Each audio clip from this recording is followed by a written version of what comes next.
I'm ready. So, yeah, we should be live I'm now. ready. I'm going first. I'm going second. Okay. And Nathan's last. And Nathan's last, I bring up the rear. as always. All right, let me start the recording here. I almost didn't. That would have been stupid if that happened. It's going. We're live. Yeah, I know. All right, here we go. On this episode of the Culture Smash Cast, No more Fox in the Mouse House. John Wick, the never-ending candle. Call him Zaddy, but we will all call him Baby Zaddy. What? I don't You know should have what the- stuck to the one that's actually in the article. Yeah. Okay. Moving on. It's the Culture Smash Cast, episode 535 for August 12, 2020. I'm Stephen Lackey, editor of CultureSmash.tv. Nico? Nicholas Qualls, contributor to CultureSmash.tv. Tina? Tina, contributor to CultureSmash.tv. Nathan? Nathan Savino, contributor to CultureSmash.tv. Zachy Boy? Zach Martin. I play games and I watch movies. Nice. I do stuff. Okay. That's all I got. I don't know. I just got thrown off somehow. I don't know what happened. I think it's sinus medicine. I just took Flonase before this. So what have you guys been up to? Not much reading. Looking at how much it'll cost to go back to Disney in Puppy. December of 2021. Puppy. A lot of puppy. A lot of puppy. Which Nathan and I were just commenting about the puppy pre-show It's about so how big. he's sprouting. Yeah, she's Yeah, growing she like a is- fucking That little girl weed, is man. blowing up. Like She's a two big weeks one. ago, we took her to the dog park on Sunday, and we met some people there. Of course, we were adequately social distancing, but Yeah, at the dog park. you know, their dogs liked our dog liked their dogs. They were pretty nice. We see them again today, and they're like, "Oh my God, she's gotten so big!" I'm like, yes, she Yeah. has. She's gonna be huge, that dog. Yeah, She's sweet though. and she still likes to sleep on my chest when she gets scared, so that was fun. That's okay. Puppy elbow to the throat. That's how I'm gonna go out one day. Well, it's better than a cat's ass sometimes, I'm just telling you. Because Kaylee likes to sleep on my chest. Unless she hears a weird sound, then she's got to spin around so her head's pointed to the door, which means her ass is pointed in my face, which immediately wakes me up. So Nathan and I, in our little gaming group, added Friday the 13th to our Switch games. It's fun. We like it. It's different than Dead by Daylight. I didn't realize it was on Switch yet. That's nice. It is. It's we like it because one, you can have bigger groups. Yep. And it's also a slower paced game. You know, you can kind of strategize a little more. With DVD. You gotta go. You gotta get moving because you. Yeah. But with this one, so it's kind of good to jump back and forth. I will say I'm kind of glad Zach hasn't been playing it because I wanted to experience all the issues with the graphics before I hear him bitch and moan about it. Oh, the frame rate. No frame rate, HMA. Oh my gosh, 30 frames. No, not even 30 frames. What is the frame rate? It's like 24. Or, Was it 24? Does it look cinematic? It does. It looks pretty good. Well, I tell got you- thrown through a window. I tell you what's really that. See, the kills are, they're delicious. Yeah, because the murders are pretty great. Nathan's sister was playing with us, and she was playing, of course, playing Jason. So she grabs him around the neck, slams him into a wall of inside this cabin, and slings him out the window. And all you hear is this little giggle in the background of her giggling the whole time she just killed him. It reminded me of childhood. So Oh. yeah, that is. This frame rate. You know what's funny about this frame rate? It's better than Dead by Daylight. Well, No, it's not. the frame rate. The hold frame on, rate. it just went below it. The frame rate is not an issue, but what is an issue is sometimes when you're walking beside a wall, like your arm goes through it. That bothers me a little bit. But I sacrifice that because the gameplay is fun. It's really just went fun. down to 20 FPS. 19? Oh no! At any rate, I got something. This literally just came in my email. I was going to share it with you guys because it pertains to last week's discussion. It is from a group called reviews.org. And they calculated that, I'll tell you, they compared what Mulan has to make streaming to equal the success of what the original film made theatrically adjusted. They have to sell a minimum of 6.6 million copies to break even. And to be profitable, it says 16 million Disney subscribers have to pick it up. I don't know. They might do it. I think they might. Yeah, I think that's entirely possible. Yeah, they might do it. That's a lot, though. I don't think so. Wait. I mean, expecting wait, hold on. So you said 60 million people have to buy the movie, right? They have to sell a minimum of 6.6 million to at least be profitable. So 10% of the 60.5 million. Okay. So 16, but they're looking for 16 million people to actually buy it to actually be profitable. Oh, 16. Okay. Yeah. I thought you said 6D. And I was No, like, 16. wait, so they're expecting all of their subscribers? What? Right? But even then, 16 out of 60 million, I could see that. It could go 50-50 at this point. It could really go one way or the other. We'll have to see. I don't see this happening because, I mean, you just wait a couple weeks and it'll be free. Yeah. Well, I mean, and we had that discussion. I just thought I would share that number with you because someone's actually done the work. Now, this isn't the way we were talking about it was comparing it to current films, to the $1 billion expectation of most Disney movies. This is only compared to what the original film made theatrically. So it's a little bit of a different number. So if you figure 16 million have to do it to be profitable to compare to the original film's amount of profit, then what does that mean? 30 million have to do it to be comparable to something like the question I would really ask, instead of comparing it to the original film, let's put it up against its own budget. Yeah, that's a whole different thing. And they may do it too. I just looked at the email. I haven't actually gone and looked at all their stats. And so it's really funny. It literally came in just 5 minutes before we started. But we don't really have time for that because we have a stacked script to get to. And I have box office numbers, which I think are fascinating. Number 10 is The Wretched, which we'll have more on that later. It made $2,561. Oh, okay. I thought I cut something off. It's made 1.8. Yeah, it's made 1.8 million so far. Nope, that's just this COVID box office. That's right. Number 9 is Summerland. It made $6,400 essentially. It's made $44,000 so far. Anybody see this? Nope. Remember when we used to say that? Yep. I can always say I haven't seen a single one of these movies yet. I've only seen one. Right.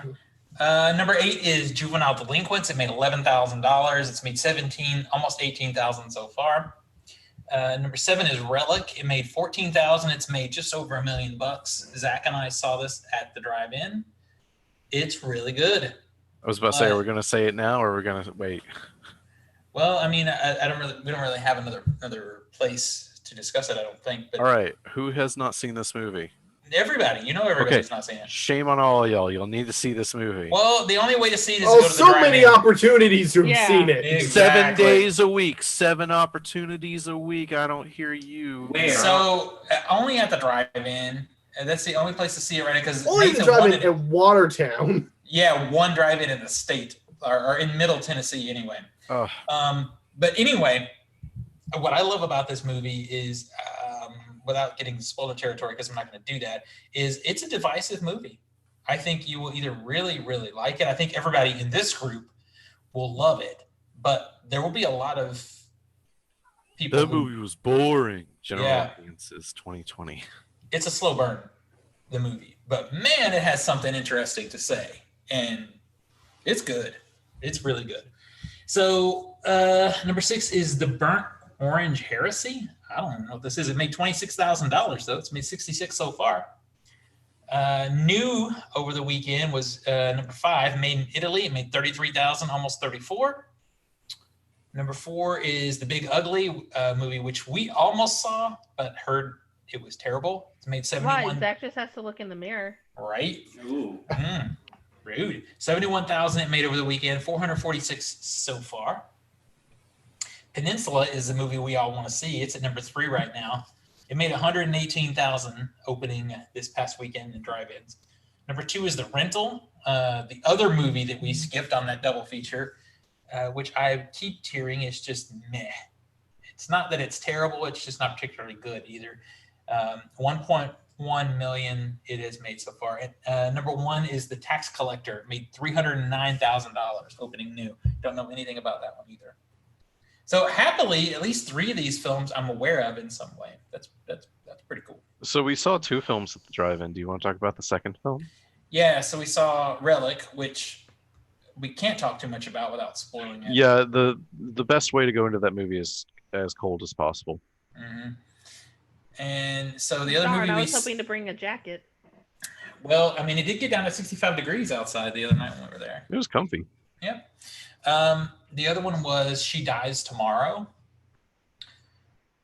This is, when Zach looks at me and says, "Man, that movie was elitist," I'm like, "Did you said that, Mr. Elitist?" Dude, I turn to him and I go, "A swing and a miss."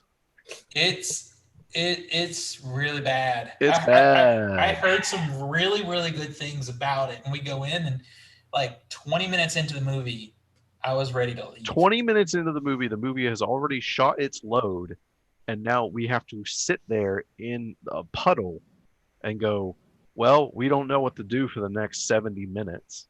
So that sounds like most women's sex life, yeah. Nico, what's that say for you? Nico, I said sorry. most women. Caveat.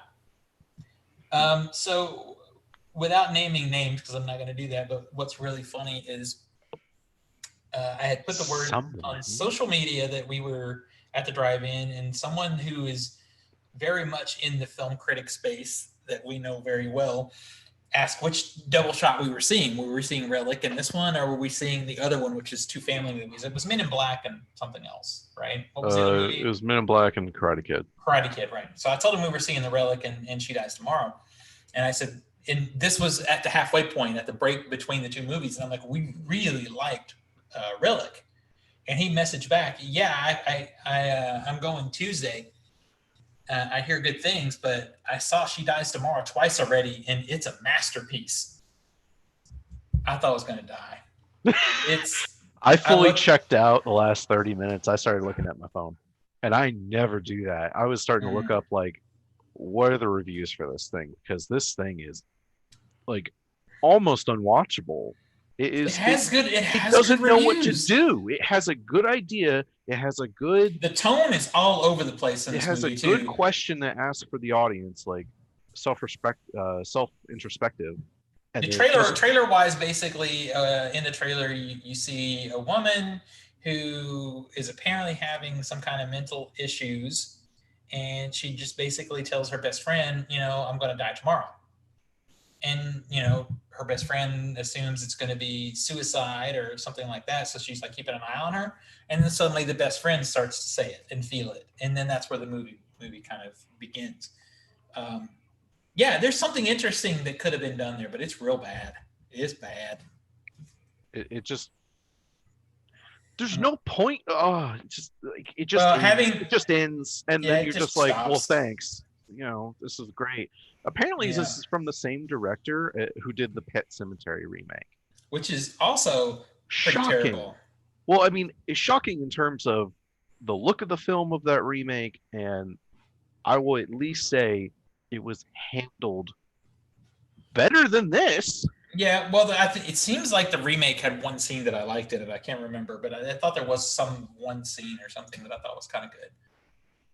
Anyway, Tina, you got a story. Yeah, so don't see that movie. Yeah, don't do it. I do. So it looks like John Wick's fight is far from over.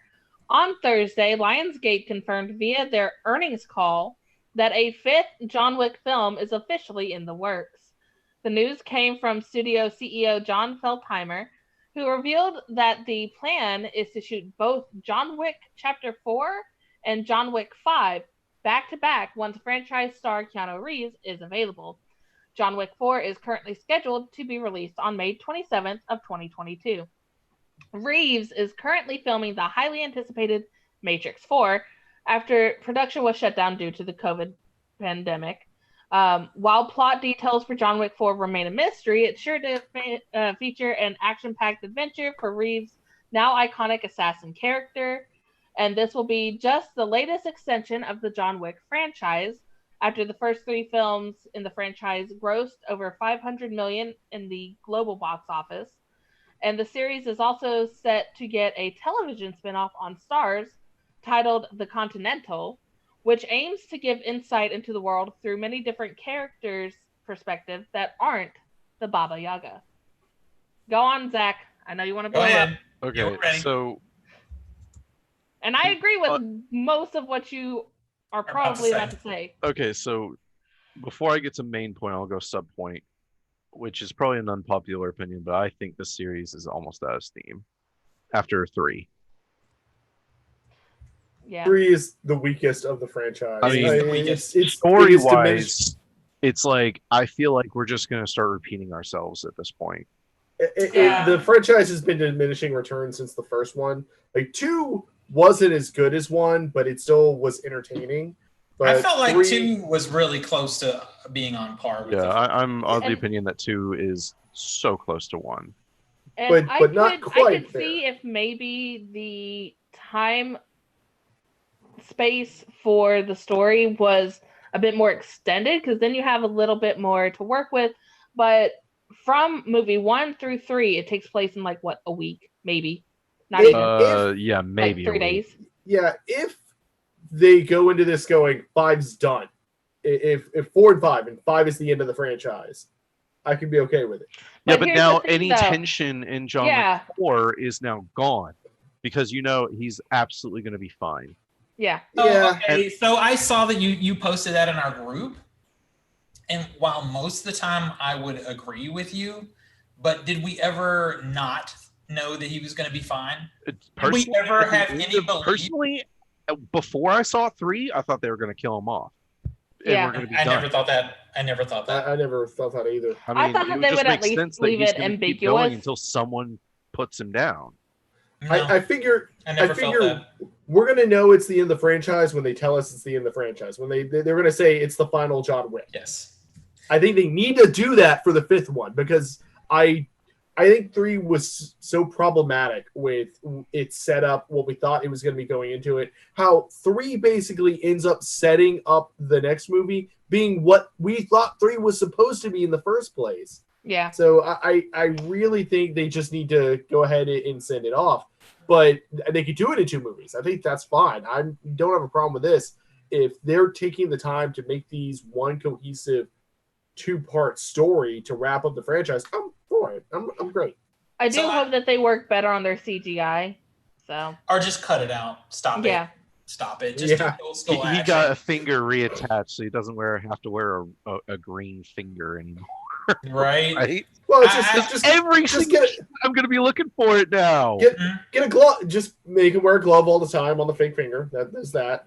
But I mean, come on, you got to have those CGI horse kicks. Those were great. Oh, they were terrible. The first one was fine. The next 4 were not needed.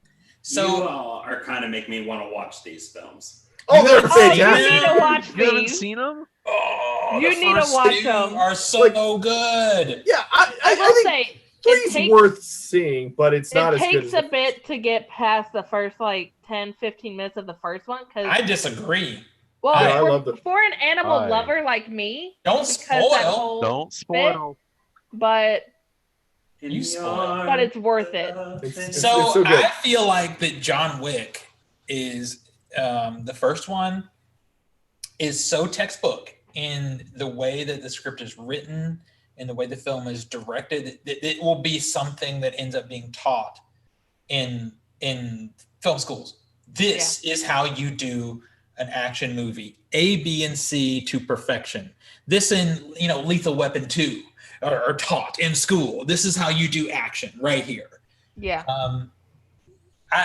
When we first got this story and Zach's reaction, I'm normally right there in agreement, because I felt like that the Star Wars prequels were a waste of time from the beginning, because they tried to set you up to be afraid for Anakin when you knew.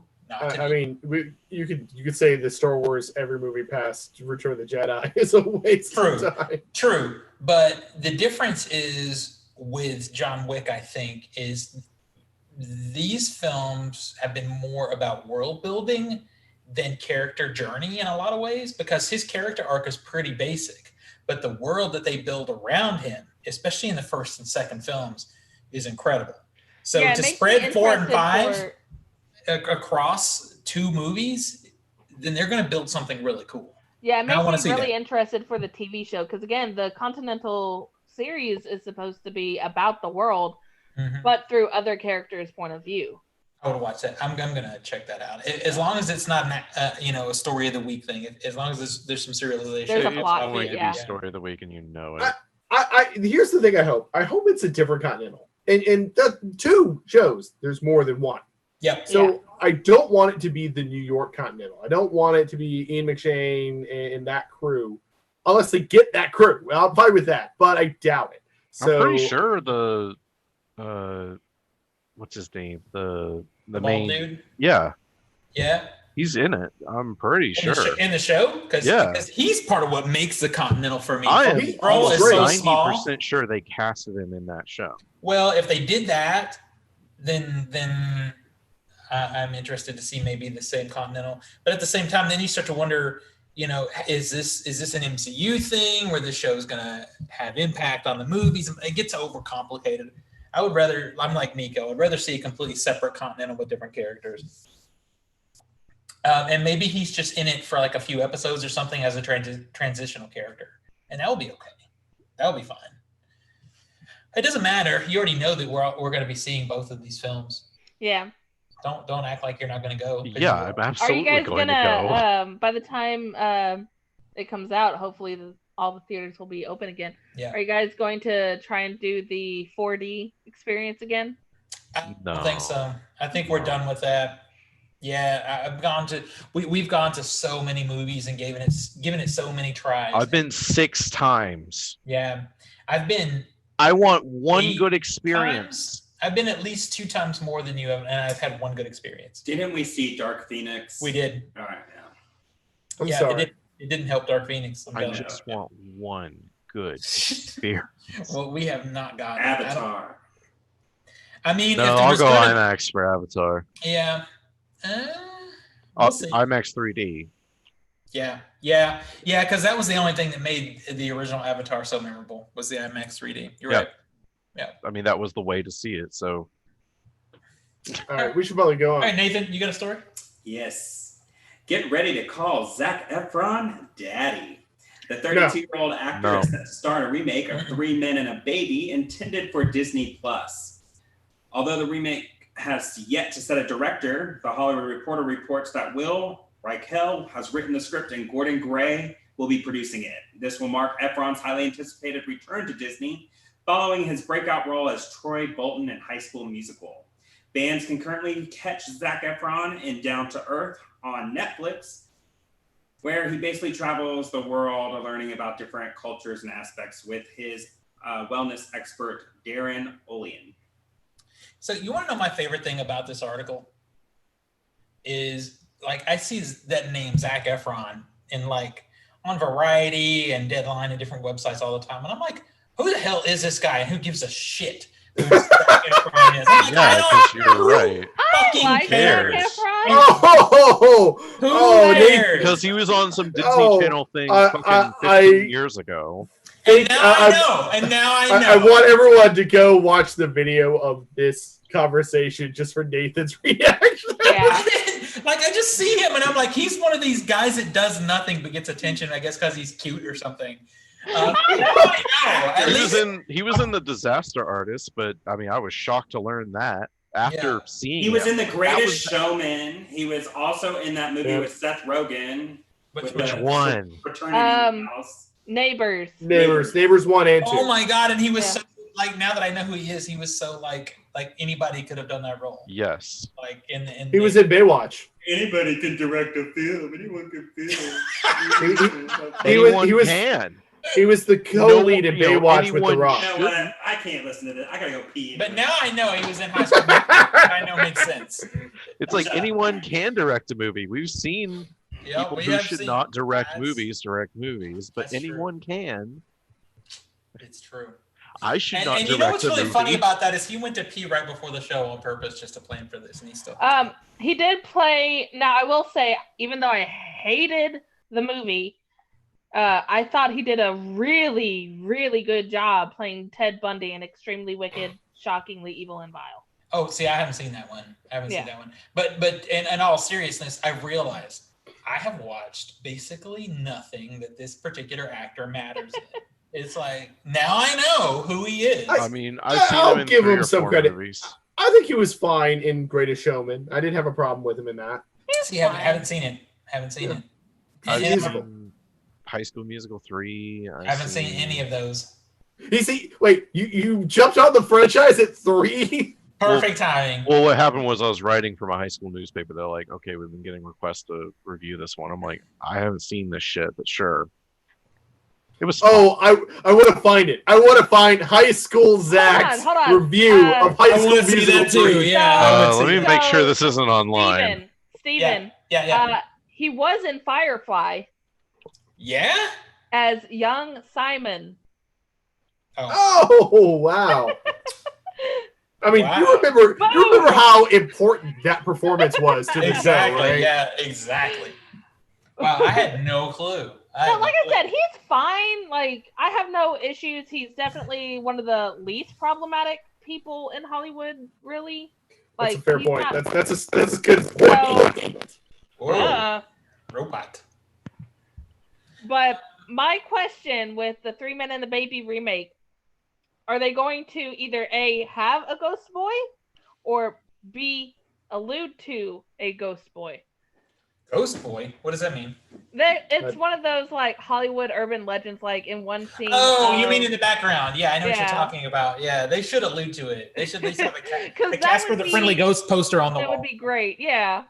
So I was wondering, I guess, because the thing about 3 Men and a Baby is that it's such a star-driven vehicle of those 3 actors. Like Tom Selleck, Steve Guttenberg, Ted Danson were big names at that point. They were.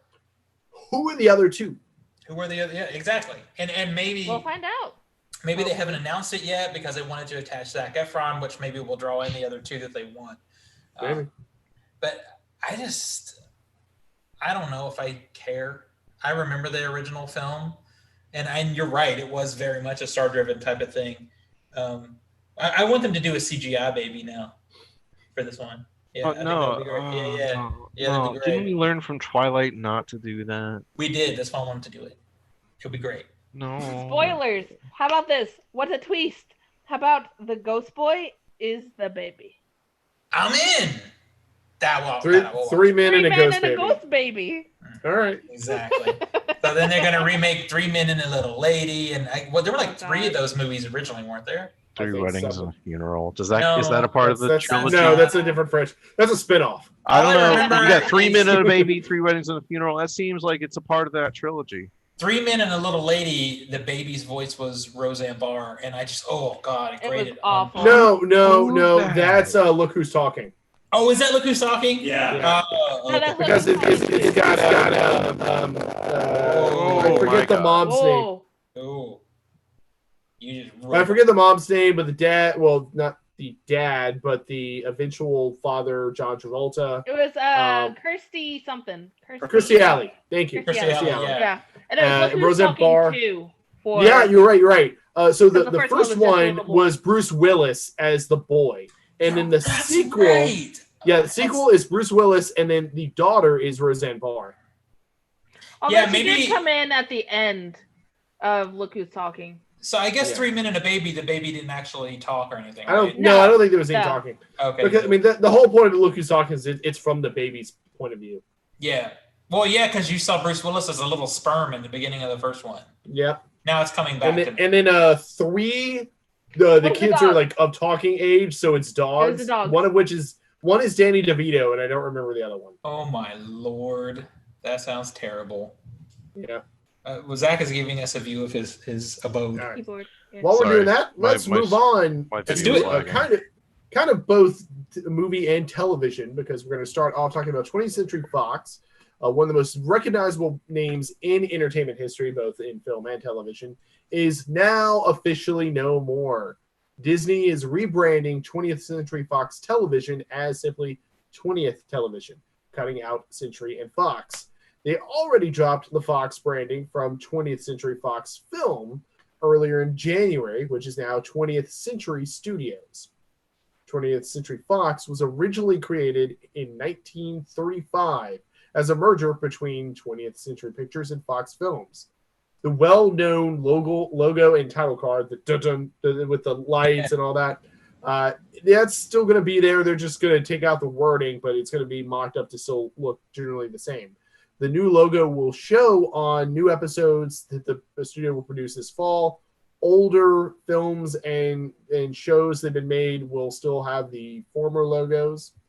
The move helps separate the brands from Fox properties that didn't make the jump over to Disney, like Fox Entertainment, Fox Sports, and Fox News. In addition to all the Fox branding, Disney's also rebranding other studios. ABC Studios and ABC Signature Studios are now just ABC Signature, and Fox 21 Television Studios is now Touchstone Television. So you would think I would be more upset about this. To me, this is fully expected. This is kind of what happens. I mean, I'm no more upset about this than I was when New World Pictures went away, or when Carolco and Orion went away, when they got sucked up. In a way, it's kind of more, they're keeping some of the branding. Like, it's still, it's not like it's just simply Disney film or Disney television.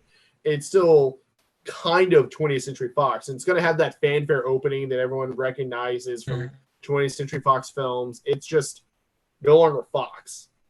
My big issue was something, and I think they kind of learned their lesson on it when they first started Disney Plus, was the idea of taking classic 20th Century Fox films and cutting the logo off. That is when I lost my mind, because it's film history. You don't mess with that. But if you bought something, it's now yours. You can do as you please with it. Branding wise, from a branding perspective, because it's, what I do, I understand leaving the 20th in there to try to get some brand recognition, but it also doesn't feel modern. 20th Century Studios, for example, is of the past. It's not now. 21st Century Studios, okay, all right, that's fine. So the thing I don't get is, at least on the film side, is still 20th Century Studios. Like, that's the film name. But the television side is just 20th Television. What happened to the other 19?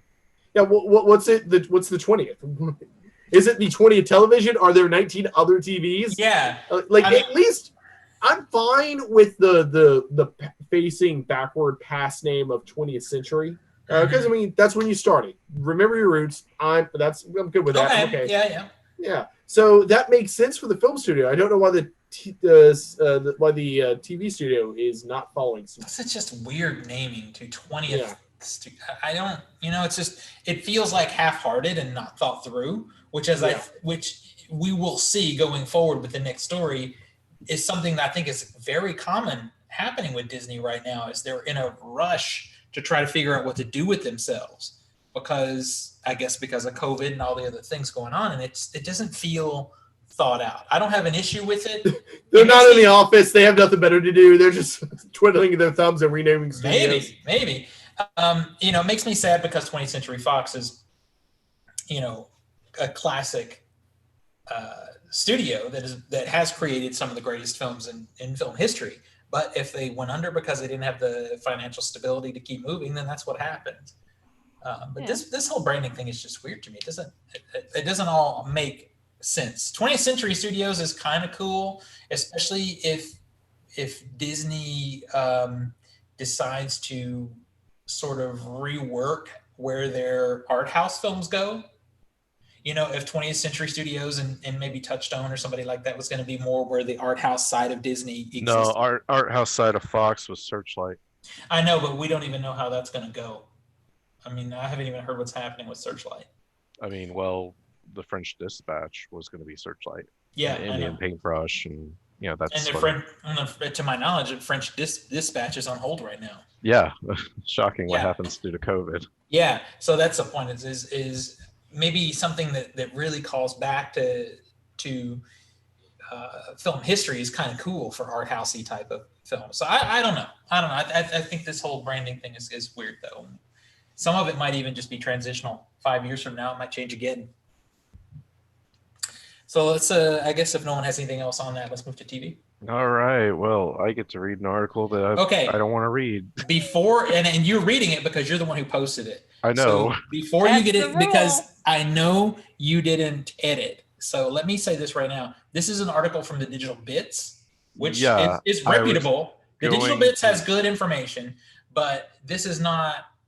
This is not confirmed. Wait, no. It's confirmed. I've gotten it from a bunch of other sources at this point. But what the problem I have is something more in the space that Nico will appreciate is from a journalistic point of view. This is not an article. This is a blog post, and it is written as such. So just know that that's what's about to happen. Yeah, I was going to edit it, before I read that, but sure.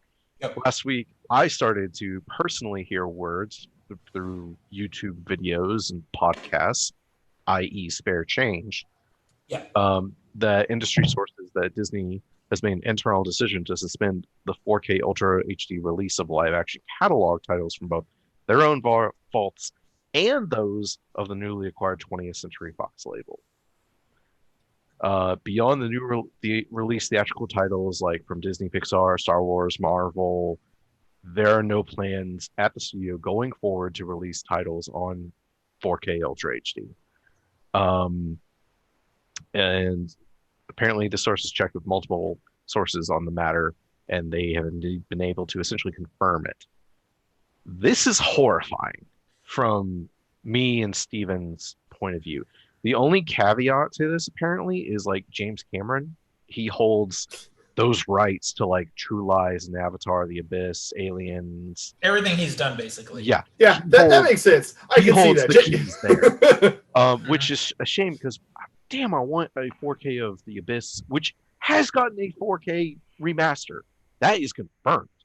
And True Lies has not gotten a Blu-ray release, so I'd love to see that. And it's really weird, too, because this is coming out, and this is confirmed. It's confirmed across multiple sources at this point. Disney hasn't released an official announcement about it, but it's forthcoming, I think. But at the same time, they've got Home Alone coming out in 4K, and they also have Hocus Pocus coming out in 4K. Those are already on the way. Yeah. Now, Zach isn't getting to it, so let me just forward through. Well, I was about to continue. Sorry. Okay, go. Yeah, so like Paramount's basically during COVID and the lockdown and everything, physical media has been just booming. It's booming. It's absolutely booming. Like Paramount Home Entertainment's revenue for Q2 this year is up 30%. Sony is up 60%. Universal Home Entertainment's revenue is up almost 20%. Lionsgate's up 45%. And all of this is, according to this article and other sources I've been reading, is due to physical media sales. It's crazy. I mean, A24 put out a mega expensive, mega premium, no bonus features, no main menu, single disc edition of Midsommar Director's Cut 4K, and it sold out in 2 hours. They're reissuing it, by the way. I know they're reissuing it, but it's sold out like that. Yeah. So don't tell me there's like, oh, it's not big enough. Well, but this is what I meant. This is what I meant earlier by saying that Disney's doing a bunch of weird, like, defensive instead of offensive things economically right now and not thinking things through. Because how is a company like Paramount that doesn't have the clout that Disney has being hugely successful during a pandemic while Disney is struggling? And I don't get this decision. Well, because what these companies have done, all of them, if you look, is they've taken advantage of the time of not focusing on new release stuff, and they've put out a bunch of killer catalog things. And it started right before the pandemic, actually, with It's a Wonderful Life from Paramount when they blew out that beautiful presentation. And now we've got the Hitchcock set about to come out. There's a lot of things, and it's just really weird to me. And I mean, I know physical media is slowing up. It's going to be a collector thing, and that's fine. But money's money. Why are you not taking the money? See, and the other things like this too, it's like, oh, do you want the Sound of Music on 4K? I mean, they filmed it in 70 millimeters, so you think that would be a prime 4K title, right? Mm-hmm. Sorry, pal. And it sounds to me like, because we're going to get anything that Disney puts out new we're going to get it in 4K on UHD discs. But it sounds to me like they don't want to put the time to rescanning some stuff from their film archive into 4K. I think Disney's focusing on their streaming. And you're 100%. Yeah, that's 100% part of it too. I believe is they don't want people to have any other option other than to stream because they want to force people over onto Disney Plus. But wouldn't it make more sense to go premium and have each title be like $35 each? Mm-hmm. The problem is like half a year of Disney Plus, and you just made that on one title. The fascinating argument that this article puts forth is there are so many titles that are not Disney, that Disney owns, that are Touchstone titles and Fox titles that don't suit Disney Plus. They're R-rated. Some of them are hard R-rated that will never play on Disney Plus. And Disney has proven over the last year that they're not taking advantage of that 70% of Hulu that they own. So these things are going to go into limbo. Even something like Belcourt every year, or used to be every year, at Christmas time shows Die Hard around Christmas. Mm-hmm. And Disney went and bought 20th Century Fox, and since Die Hard is a 20th Century Fox movie, Disney would not license out Die Hard for Belcourt to show. Yeah. They're not doing that for any Fox titles. So how do we get to see these movies? That's the thing. Yeah, it's like they just went into the Disney vault. Well, here's the thing that they don't say is that Disney. No, it's not even that. I want a 4K UHD HDR with Dolby Atmos. Well, but here's the thing that they don't say is no one is saying that they were going to stop selling the Blu-rays.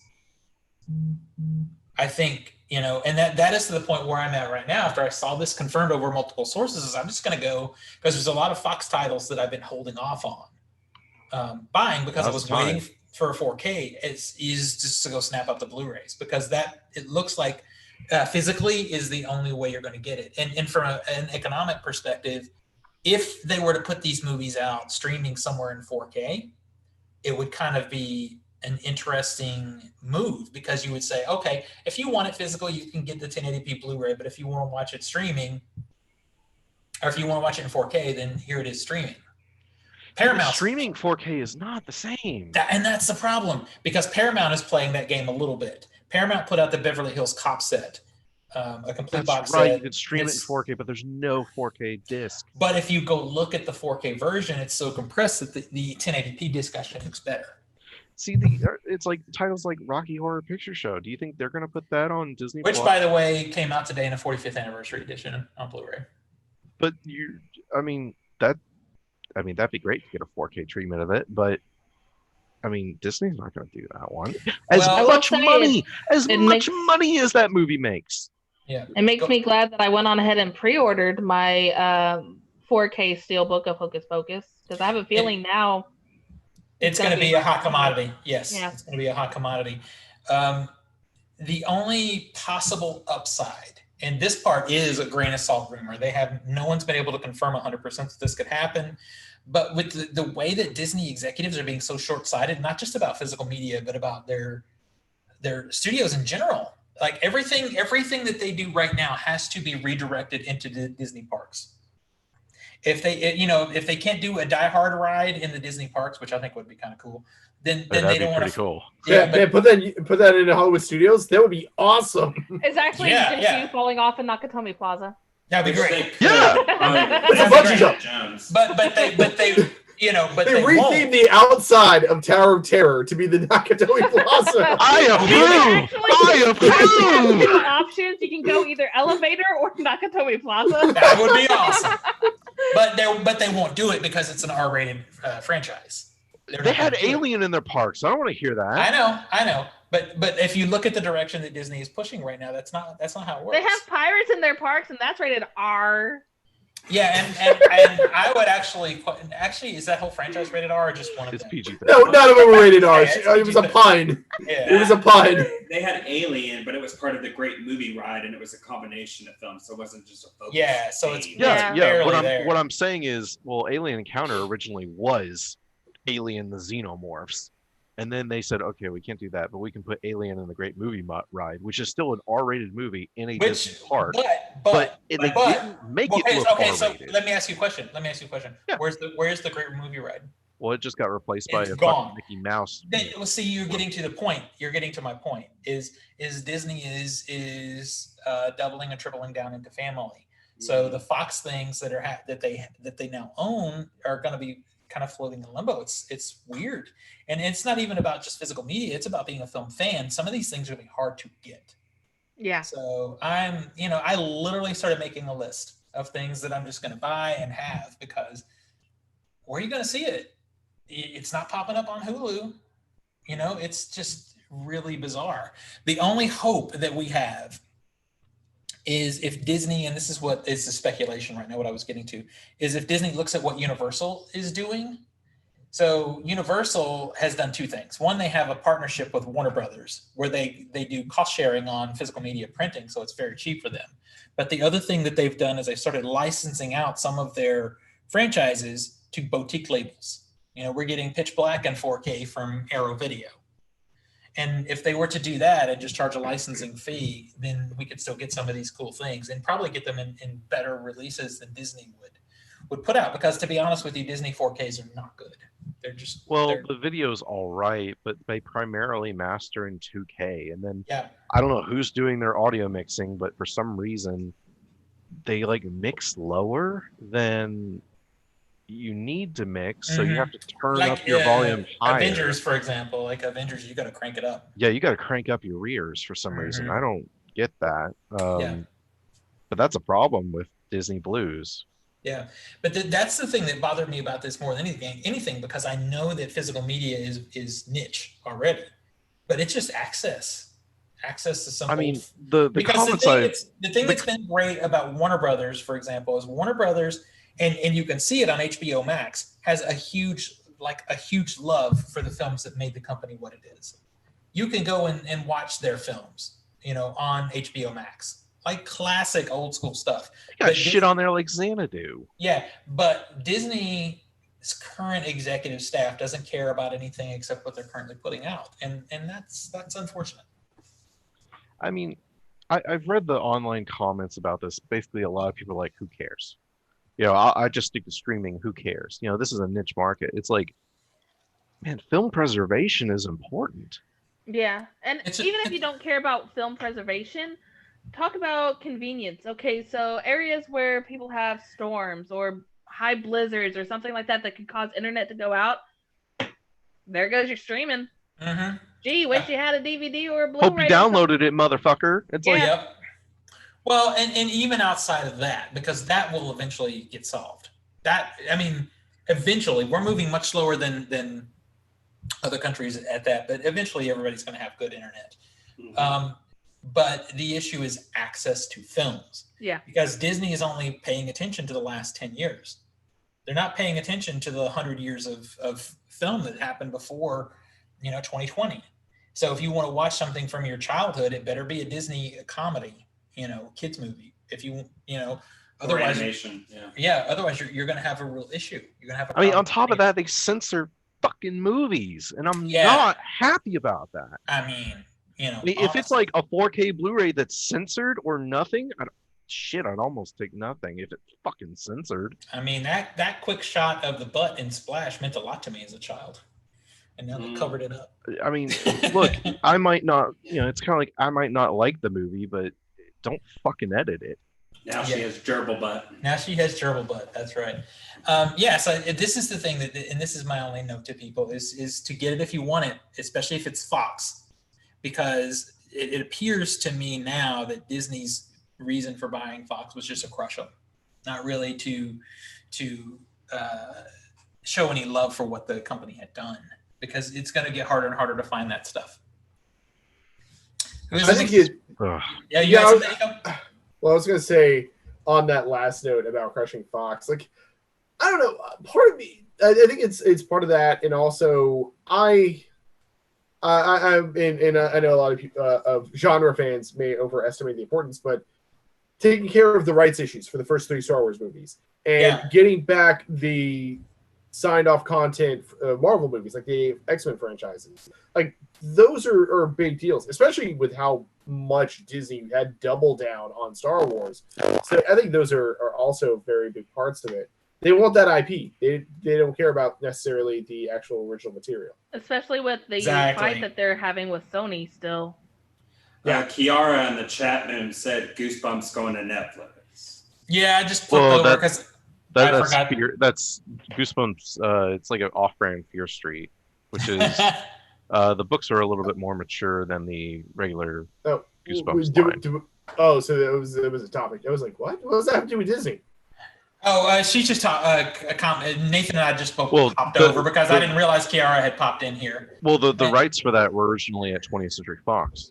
Ah, okay. And that's why Disney made a deal with Netflix. It's like, okay, well, y'all can do this. Yeah. Continue. Yeah, if as we mentioned earlier, Disney is more open to licensing stuff out so that other people can make these 4K releases, then I'm okay with that. Yeah, in the end, it would be that happen. Yeah, we would. But in the end, it would be a huge benefit for people that want to own physical copies, because a company like Criterion or Arrow Video or even Shout Factory is going to do a better presentation than Disney would do. Yeah. Because part of the other point is in the Digital Bits article is Disney went hard on animation in 4K. They put out something like 30 films on 4K, but they also didn't promote it at all. You only knew if you happened into Best Buy and see the big display of all the Pixar Steelbooks. Yeah, and they were all 2K masters. So they were all 2K masters. So the comparisons were like, oh, cool, better color, but like details. Well, but the thing is you're only going to get so much detail from something that is animated from the source. Yeah. I mean, you might get film grain if it's cellular animation, but with modern computer animation, you're only going to get what you got. You're getting diminishing returns. And I'm going to hate to say this, but the other day I was on Disney Plus and I went to go watch Beauty and the Beast, the animated version, and it is terrible looking. Yeah, they do that shit with their older films to where they absolutely DNR the shit out of it. Yeah, you cannot, and then they fucking repaint. Well, hang on, Zachy boy, let the man finish his comment. Belle has all these lines on her face. I mean, it literally looks like that graphics from Friday the 13th. Ugh, yeah. I haven't actually looked at anything on Disney Plus in quite a while.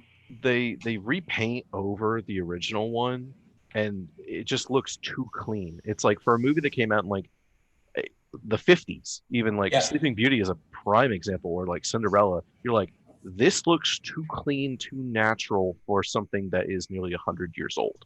Yeah. It's distracting. Disney, you're fucking up. And you're fucking up pretty hard. Disney, on a lot of levels, is just on my shit list right now. And that's annoying because they own Marvel. No, they finished the Marvel story. But I'm going to tell you, the more I play with HBO Max, the more I really like it. Oh, so speaking of Marvel, which leads into X-Men, which leads into the New Mutants. So Nico and I were watching Hulu. We were catching up on some Handmaid's Tale. Yeah, I saw that. And they had a commercial or a trailer for New Mutants saying, in theaters, August 28th. And I'm like, what? We just laughed so hard. We're not there yet, so I don't believe it yet. I'll believe it when we get to August 28th. But apparently it's going to happen. It's going to get released and no one's going to see it. So also, Zach, that movie, the Russell Crowe movie I was asking you about, you said you hadn't Unhinged? seen it, or Unhinged. They're showing the shit out of ads for it on Hulu. Like if you want, yeah, I've seen it a bunch, and it also says like either the August 21st or 28th, one of the two. Who's got the next story? I do. All right. So as a thank you to its community, Blockbuster's last location is offering up its space for 3 nights, September 18th, 19th, and 20th, to 4 friends for just $4 per night. The booking is available on Airbnb, and the night will be complete with an unlimited movie marathon in a 90s-themed living room and shelves full of the guests' favorite movies from that decade. Store manager Sandy Harding will be the host and plans on creating a cozy environment with beanbag chairs, a pull-out couch, and pillows. She also is leaving behind the movie essentials, popcorn, candy, and soda. Harding understands that while this night may bring residents back a few decades, the need for 2020 appropriate cleanliness is still a necessity. She will be providing masks, hand sanitizer, and disinfecting wipes, and ask guests to follow CDC guidelines during their stay. Residents of the Deschutes County, where the store resides, can reserve one of the 3 nights on August 18th at 1 p.m. on Airbnb. So not to be that guy, but does that mean they have to wear the masks the whole night? Yeah, I don't know. I wonder. I think this is such a cool thing, that's gonna be a fucking nightmare to try and book. Yeah, I think this would be a cool thing, not in COVID. Yeah. Yeah. I don't know. That store is on my. And there's gonna be some asshole who's like, I'm gonna take all 4 nights. Yeah. Probably. But what's stopping them from inviting or bringing more people in? Yeah. Are they gonna have somebody there just? Probably terms and conditions. Yeah, and I'm sure they will have someone. I'm sure they will have someone there. You're not going to let somebody run around a video store like that and not have someone there. And since it's still a business, there will be, they're probably capacity limited. It's a cool idea, and I wish that it was done in a different time. Yeah, like Nico said, outside of COVID, this would be amazing. Yeah. This particular store, I don't know if you guys have seen video of it, though, it is on my bucket list. I want to go there so bad. It looks neat. Because they still rent. If you're local there, you can still rent, and you can still get a Blockbuster membership card. And the store, including the point of sale system, is still the same. It's pretty amazing. I don't know. I thought it was a cool thing. I would love to go do it. Maybe they'll do it again after COVID, and we can all go make a road trip. Yeah. What's next? What's new on Blu-ray? Here we go. New on Blu-ray. There's one thing I didn't list that's new this week. For some reason, it wasn't on Blu-ray.com, but apparently there's a 3-movie steelbook of the Casper the Friendly Ghost movies. Yeah. But my understanding is it's already really hard to come by. Like, it's sold through very fast. Also, Split Second is out. The Blacklist season 7 is out. I didn't know this show was actually still going. I watched it for a few seasons. Yeah, I'm in that same boat. Like, I knew it was still going, but I think I fell off around season 4. Yeah, that's about when I fell off, actually. I think it just overstayed because it was good the first few seasons. I feel like it's too long. Like, not that it over. I think each season's too long. I don't think it. I'll love if you do a supercut of all the James Spader scenes. I'm fine. I'll do that. Yep. But I don't care about the rest of the show. Well, they had the whole side story with the main agent, the female agent. Yeah, the side story with her boyfriend or husband or whatever. That's when it lost me. I did not care about him. Neo Ultra Q is out this week. The Wretched is out. That was out in drive-ins. I hear really good things about it, so I'm gonna go find it. The High Note is probably the big release this week. And then Eureka, the complete season, came out from series, complete series. Complete series, yeah, from Mill Creek. Right there it is. Got mine in today, and of course this box is broken, so I'm gonna have to try to go to Best Buy and see if they'll swap it. So you can get the Casper 25th Anniversary Edition Steelbook Blu-ray at Best Buy for $15 still. Oh, really? Yeah, I've been seeing it sold out at a lot of Best Buys already. You better get it then. Yeah, and I'm not into those movies, so but if you like it, you better get it. Oh, or just watch Eureka, because Eureka is fantastic. Eureka is really good. Yes, I'm excited to have that. Speaking of TV, because I completely forgot to ask, is anybody going to watch the Joe Bob Sleepover this Friday? I have no idea what that is. Like Nico said in Robot Speak, I have no idea what that is. Okay, it's an episode of Last Drive-In. Okay. I don't know. Well, the season's over, so it's kind of like a special, like, for one night, we're doing it again. I think it's Slumber Party Massacre and Victor Crowley. Yeah, probably not. I have a really Y'all are no fun. Hey, I have a really beautiful Shout Factory version of Slumber Party Massacre. I'm good. Oh my God, Biscuits, what are you doing? So what do we got in funny books? All right, so we got one story in comics real quick. Actually kind of ties into some of the television stuff we've talked about. Yeah. Warner Media is laying off hundreds of employees, recently announced on Monday, in a company-wide restructuring that includes DC Comics and its streaming service DC Universe. And that includes current editor-in-chief Bob Harris and several of DC's editorial staff, like Mark Doyle, who's the executive editor of DC's popular mature Black Label brand.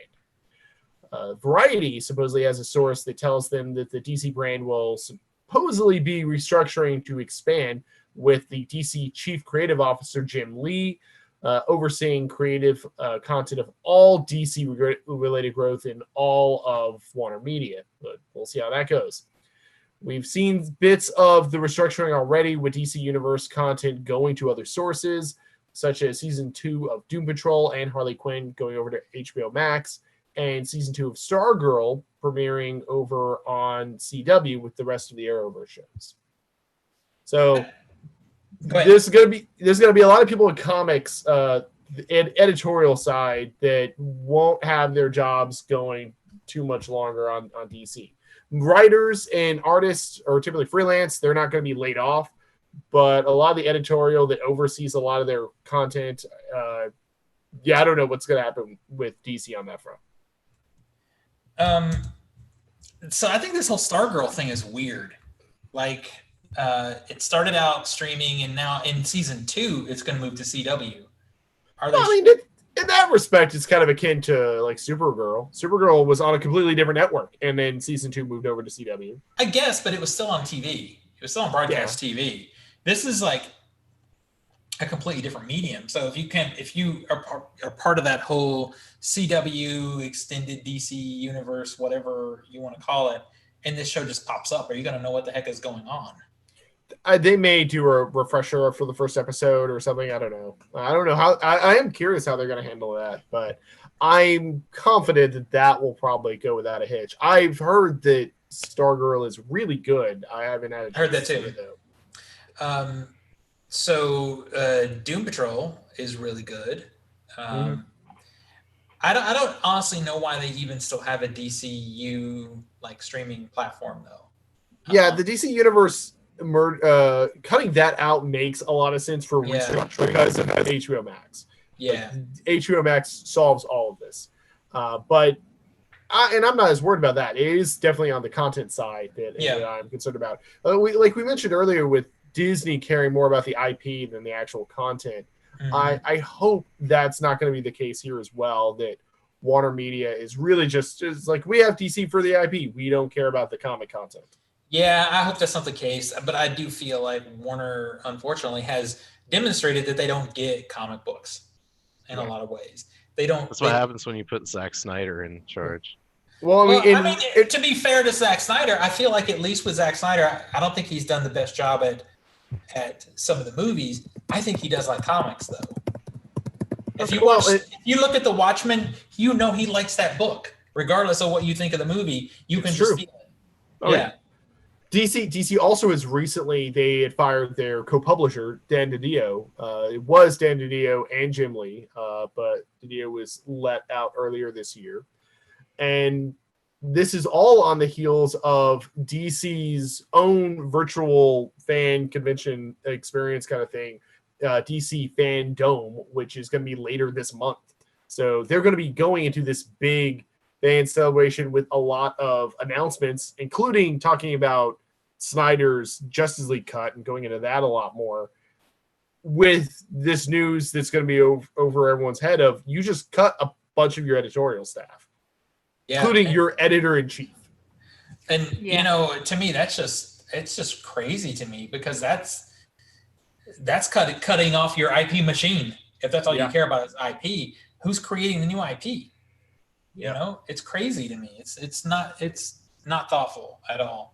But it is something that could easily be fixed post-COVID. Yeah. And Jim Lee's still there, so we'll see if this really will have an editorial impact. Yeah.